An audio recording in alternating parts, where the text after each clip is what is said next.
मचिया ही बैठी तिरियावा तो पिया से अरज करई, पिया से अरज करई हो। मचिया ही बैठी तिरियावा तो पिया से अरज करई, पिया से अरज करई हो।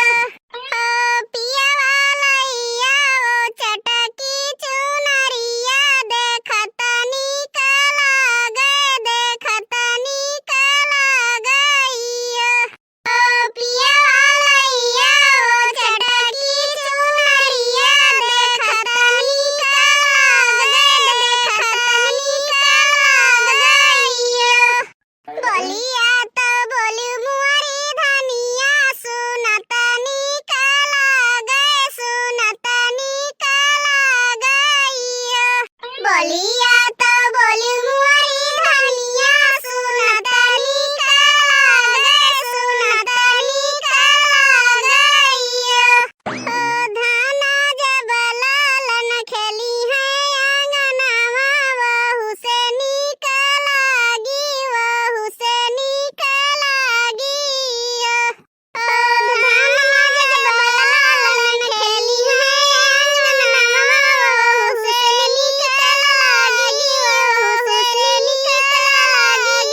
भेजले का, जैसा अपने पतोहे के नहीं हरे भेजे हूं वैसे जाओ निहुर निहुर हबर हबर दौड़ दौड़ करो।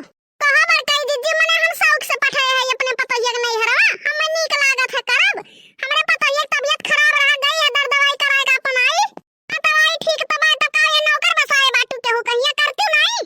कान खोल के सुन लियो दुल्हन, अगर ना सुना तो होय तो कान में तेल डाल लियो। जैसे अपने पतोहे भेजे ही नहीं हरे वैसे पूरा काम करे दौड़ दौड़। तो ठीक बात तो सुन लियो बड़की दीदी, जब